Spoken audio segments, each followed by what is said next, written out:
At the barbecue, my wife joked, "Who wants to trade my husband?" Her divorced neighbor replied, "I'll take him." Her smile vanished when the neighbor added, "When should I pick him up?" I should have known something was off when my wife started guarding her phone like nuclear launch codes.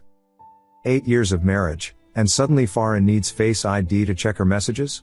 But I'm getting ahead of myself. Let me back up to where this whole thing started unraveling, last Saturday's neighborhood barbecue at the Cooper's place. I was doing what I always do at these things, flying my drone around, getting some sick aerial footage of the neighborhood. It's what I do for a living, drone cinematography for real estate and events, so people are used to me having my controller out. Kids love watching the feed on my phone screen. Adults pretend they're not checking if their backyard looks messy from above. Farah was in her element, holding court near the grill with her latest batch of homemade macaron. Pastry chef at a boutique patisserie downtown, she always brought something that made everyone else's potato salad look pathetic. She was laughing with our neighbor Blakely, the divorced florist who lived 3 houses down. Blakely ran this high-end wedding flower business, always talking about her celebrity clients and destination setups. I was adjusting my drone's gimbal when I heard it. "God, these ribs are gonna ruin my diet," Farah laughed, tossing a picked clean bone onto her plate. "Who wants to trade? My husband for someone who'll eat my carbs for me?" Normal wife joke, right? Except Blakely's response made my blood slow down. "I'll take him." She wasn't laughing. Dead serious tone, looking right at me. Then the smile came, practiced and sharp. "When should I pick him up?" The whole group laughed. Farah laughed loudest. But there was something in the way their eyes met, like actors hitting their marks. I've filmed enough events to know the difference between spontaneous moments and rehearsed ones. This had the smell of rehearsal all over it. "Franklin wouldn't last a day with you, B," Farah said, using that nickname I'd never heard before. "You'd have him organizing your flower coolers by color gradient." More laughter. I smiled for the photos someone was taking. Inside, something cold was spreading through my chest. The rest of the barbecue, I watched them. Really watched. Not through my drone feed, through my actual eyes. The way Blakely kept finding reasons to touch Farah's arm. How they'd developed this whole shorthand communication system I'd never noticed. When did my wife start calling her B? That night, Farah was wired.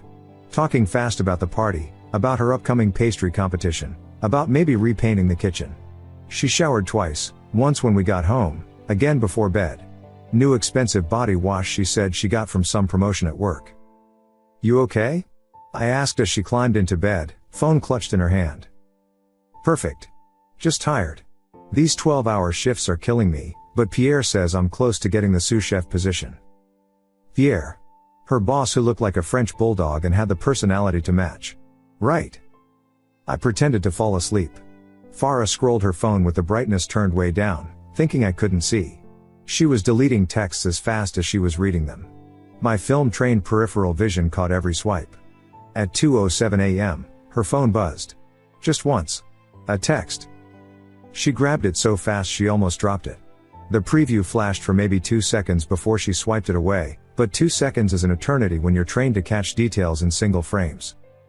"Can't wait for pickup day," winking face emoji. She deleted it immediately. Then deleted it from her recently deleted.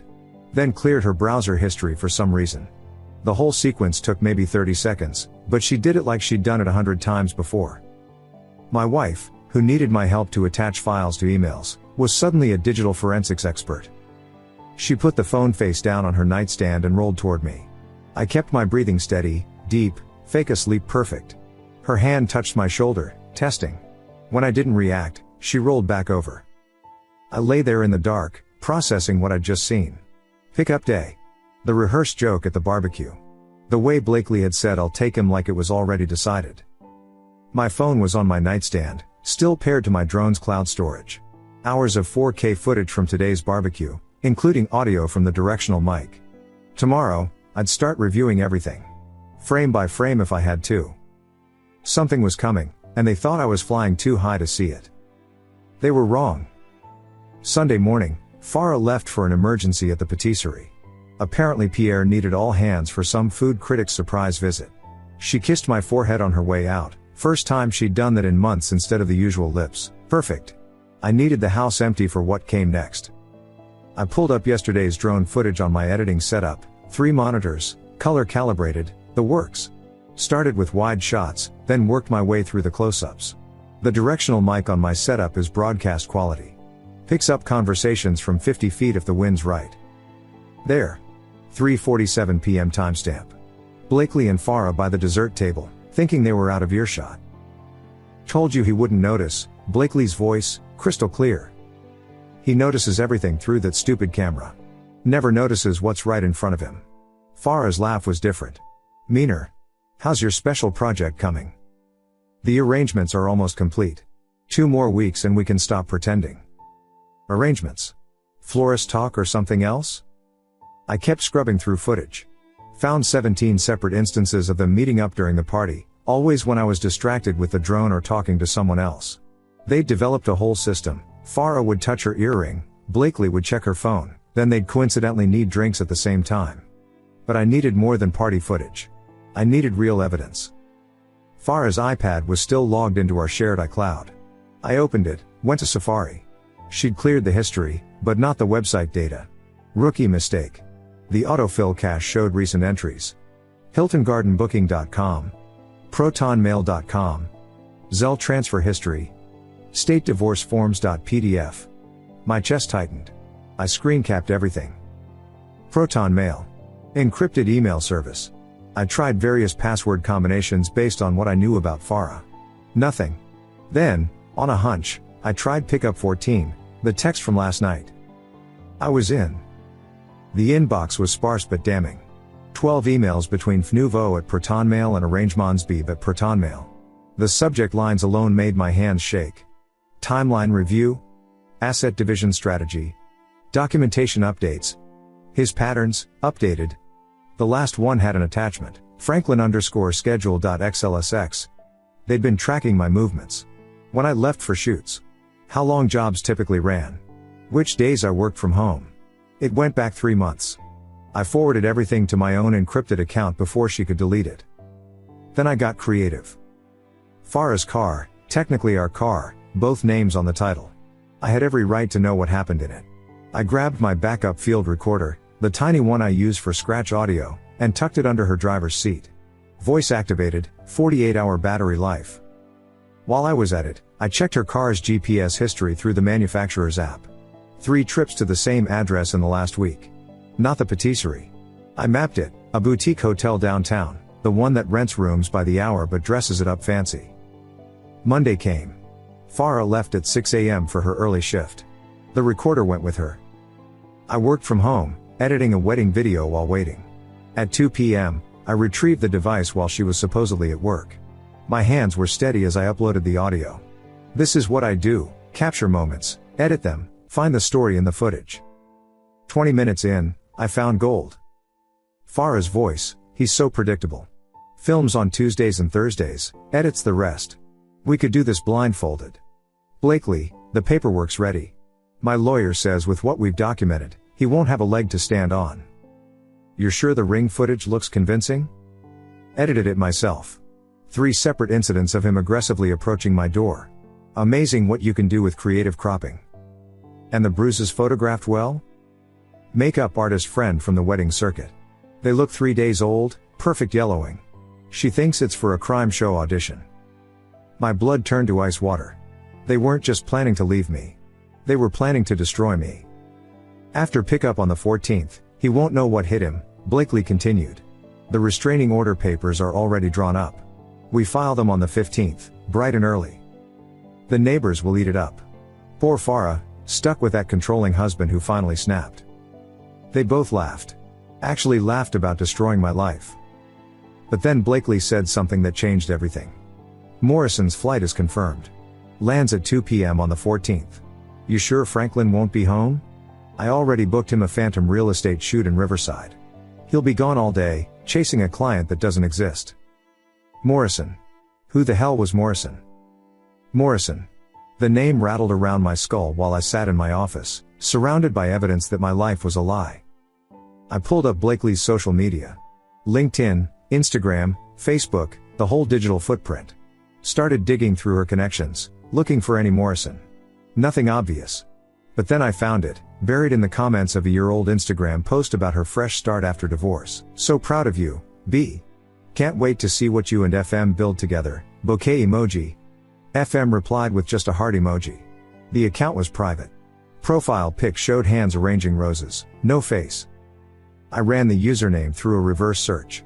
Found a florist convention attendee list from 2023. Morrison, F Botanical Designs LLC, registered out of Colorado. This wasn't just an affair. This was a business merger with my life as collateral damage. I needed more. The kind of evidence that would hold up anywhere, court, neighborhood gossip circle, wherever this landed. I started building my case like I was editing a documentary. Every clip needed context, verification, backup. Tuesday, I took a legitimate drone job, aerials for a new condo development. While I was gone, I'd given Farah the perfect opportunity to move freely. But I'd prepared. My old GoPro, the one she thought died last summer, was very much alive and tucked behind our wedding photo on the bookshelf. Motion activated, focused on the home office where she'd been spending her menu planning time. When I got home, Farah was all smiles and homemade dinner. Kako Van, my favorite. The effort would have been touching if I hadn't known it was guilt cooking. How was the shoot? She asked, plating the food with chef precision. Boring condos. Same boxes, different zip code. I kept my voice steady. How was your day? Crazy at the shop. Pierre had us remake an entire wedding cake because the bride changed her mind about fondant versus buttercream. Pierre. I'd called the patisserie on my way home. Pierre had been in Napa all week at a wine pairing conference. After dinner, Farah went to shower. I pulled the GoPro footage. She'd been in the office for 3 hours. On the phone most of it, though the audio was muffled. But she'd left papers on the desk, visible when she stood up. I zoomed in, enhanced. Bank statements, but not ours. New accounts I didn't know existed. $47,000 moved over the last 4 months. Small transfers labeled catering supplies and equipment upgrades. She'd been bleeding our accounts dry, and I'd been too busy trusting my wife to notice. Wednesday brought the breakthrough. Farah left her gym bag in the hallway when she rushed out for another emergency. I'd never seen her take that bag to any gym. Inside, under yoga pants she'd never worn, was a second phone. A burner. The password was pathetically simple, our wedding date. Like she wanted the irony. The texts between her and Blakely went back 7 months. The progression was all there. Starting with complaints about me, escalating to active planning. But the real revelation was a conversation from last month. Blakely did exactly this with my ex. Trust the process. Farah, still feel guilty sometimes. Blakely, check your account. Guilt's expensive. I'm paying you enough to get over it. Farah, just transferred another $5,000. How many more? Blakely, 2 more months of deposits and it'll look like you saved it from your side work. Judge won't question it. They'd manufactured an entire false financial history. Farah was being paid to destroy our marriage. I photographed everything. Uploaded it all to 3 different cloud services. Then I found the thread that made my blood run completely cold. A message from 2 days ago. Blakely, Morrison's bringing the paperwork. Prenup smart this time. Farah, already told Franklin I want to renew our vows for our anniversary. He'll be so focused on that, he won't see the divorce papers coming. Blakely, savage. I love it. The restraining order will be filed same day. By the time he knows what hit him, he'll be locked out of his own house. Farah, our house soon. Morrison's gonna love the office space for the new business. They weren't just taking my wife and my money. They were taking my house, my reputation, and planning to hand it all to some stranger from Colorado. The last message was from this morning. Blakely, got the tickets. 3 seats. Return flight on the 20th. You, me, and Morrison. Fresh start. 3 tickets. They were all leaving together after destroying me. I sat back in my chair, burner phone in my hand. They thought they'd won. Thought they'd mapped out every move, predicted every reaction. But they'd made one crucial mistake. They'd given me a date and a timeline. The 14th was 9 days away. 9 days to flip their own game against them. 9 days. I worked backwards from their doomsday, building my counterstrike like planning a complex shoot, every angle covered, backup plans for the backup plans. First, I needed professional help. Found Dimitri through a cinematographer friend who'd gone through an ugly divorce. Dimitri was a data recovery specialist who usually worked corporate espionage cases. Expensive, but when I showed him what I had, he gave me the wrong spouse discount. They're amateurs, he said, scrolling through Blakely's deleted Instagram messages I couldn't access. She thinks archiving hides things. Watch this. In 30 minutes, he'd pulled 2 years of deleted conversations, including ones with her ex-husband from 2021. Same exact playbook: false abuse claims, staged evidence, financial manipulation. The ex was now living in his mother's basement in Jersey, reputation destroyed. Can you recover deleted Ring doorbell footage? I asked. Already did. Here's the fun part: the unedited versions are all cached on their server. See? He pulled up the footage. She crops out the parts where she approaches your house first, rings the bell, then backs up to make it look like you're charging at her. Gold. Pure gold. Thursday, I acted the perfect mark. Came home talking excitedly about the Riverside shoot on the 14th. Big money, I told Farah. Commercial property developer wants aerials of 12 properties. All-day gig. Her eyes lit up. That's amazing, babe. I'll pack you lunch. She'd never packed me lunch. Not once in 8 years. That night, while she slept, I scheduled my own meetings. Neighborhood Association board convenes monthly. Next meeting was the 13th. I emailed the president about needing 15 minutes to discuss security concerns affecting multiple residents. Approved. Friday was recon. I drove to Blakely's flower shop, parked across the street, and used my telephoto lens. Not for photos, for observation. She had 3 employees. 2 were college kids who couldn't care less. The third was Molly, an older woman who'd been there since before Blakely bought the place. I went in wearing my baseball cap low, pretending to shop for an apology bouquet. While Blakely was in the back, Molly helped me. Been working here long? I asked, playing dumb. 22 years, through 3 owners. This latest one. She stopped herself. What kind of apology we talking about? The kind where I screwed up bad. She laughed, but it was bitter. Well, don't do what the last guy who came in here did. Poor bastard's ex-wife took him for everything. Still sends flowers to his kids from here cause she got his house in the divorce. Blakely gives him a discount out of guilt, I think. Bingo. The ex still used the shop. Saturday, I baited the trap. Started acting paranoid. Checking Farah's phone when she left it out, knowing she'd notice. Asking too many questions about her schedule. Being just unstable enough to make them overconfident. It worked. That night, I heard her on the burner in the bathroom, whispering, "He's losing it. This is perfect. Keep documenting everything." Sunday, Farah suggested couples therapy. The performance was Oscar-worthy, concerned wife, tears and everything. I agreed, played devastated. Said I'd been stressed about work, promised to do better. She actually smirked when she turned away. I saw it in the hallway mirror. Monday the 10th, I pulled the trigger on phase 1. Called Molly at the flower shop, said I was a documentary filmmaker working on a piece about small business resilience. Would she do an on-camera interview about the shop's history? Paid, of course. She agreed immediately. We scheduled for the 12th. Tuesday, Blakely made their fatal mistake. She sent Farah a voice note through the burner's WhatsApp. Farah played it in her car, not knowing my recorder was still there. Everything's set, F. Morrison lands at 2:15. I'll pick him up while you keep Franklin chasing ghosts in Riverside. By the time he figures out the client doesn't exist, we'll have the papers filed, locks changed, and restraining order in place. The whole neighborhood will know by dinner what kind of man he really is. Oh, and baby? Morrison says he can't wait to meet you properly. Says the photos don't do you justice. My wife giggled. Actually giggled like a teenager. But the kicker came at the end. His real name's Frederick Morrison, by the way. But he goes by Freddie. Freddie Morrison, sounds better than Franklin Russo for the business cards, don't you think? They weren't just replacing me. They were literally replacing my name on everything we'd built. I saved the audio file in 17 different locations. Tomorrow was the 12th. Molly's interview in the morning. Then I had one more stop. The courthouse. Where Frederick Morrison's criminal record from Colorado was waiting to be discovered. Turns out Blakely's business partner had his own buried secrets.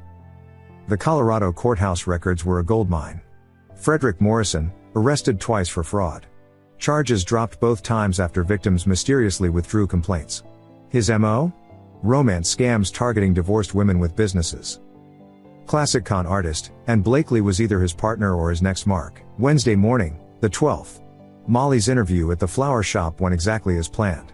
While setting up my camera, I casually mentioned how divorce can destroy small businesses.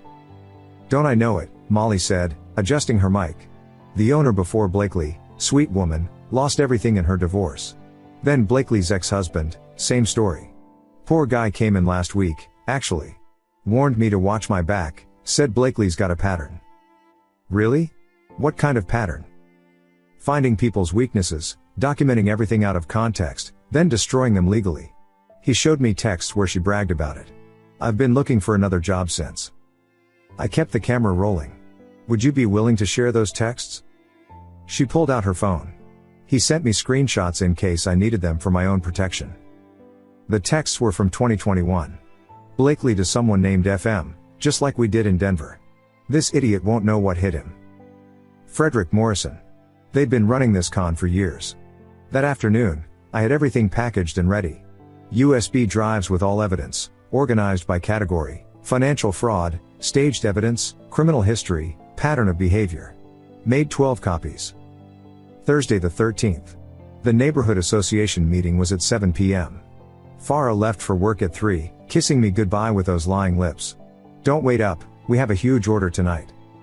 I arrived at the meeting early, connected my laptop to the projection system. Told Glenn, the association president, I had concerning evidence about a pattern of fraud affecting multiple residents. The room filled up. 23 neighbors, all eager for the monthly gossip disguised as community business. Blakely walked in at 6:45, casual as could be. Sat in the back, scrolling her phone. At 7:15, Glenn gave me the floor. "I'm here about a security threat that's affected at least 3 families in our neighborhood," I started, clicking to my first slide. "A pattern of deliberate fraud, staged evidence, and financial manipulation." Blakely's head snapped up. "Let me play you something recorded in my own car." I hit play on the audio. Farah and Blakely's voices filled the room, laughing about the fake bruises, the edited doorbell footage, their plan to destroy me. The room went dead silent. "This isn't just about my marriage," I continued, showing the evidence of Blakely's ex-husband, the previous flower shop owner, the connection to Morrison's Colorado frauds. "This is about a serial predator operating in our neighborhood." Blakely stood up. "This is ridiculous. Those recordings are obviously fake." "Are they?" I clicked to the next slide. The unedited ring footage played, clearly showing her approaching my house first, then backing up to create the aggressive approach angle. Gasps around the room. Someone whispered, "Oh my God." She did the same thing to her ex-husband. Molly's voice came through the speakers, her recorded interview. Destroyed him with false accusations. Blakely's face went white. She grabbed her purse, headed for the door. "Running to warn Farah?" I called out. "She's not at the patisserie. I know because Pierre's been in Napa all week. Just like I know Frederick Morrison lands tomorrow at 2:15. She froze at the door. "Oh, you didn't know I knew his full name? Or about his fraud arrests in Colorado? The victims who mysteriously withdrew their complaints after being threatened?" The room erupted. Questions, accusations, people pulling out phones to record. Blakely fled. Glenn banged his gavel for order. "Mr. Russo, this is extraordinary. We need to contact the authorities." "Already done," I said. "Detective Ramirez has copies of everything. She's particularly interested in the financial fraud." My phone buzzed. "Farah," in all caps, "what did you do?" Then another, "We need to talk. Now."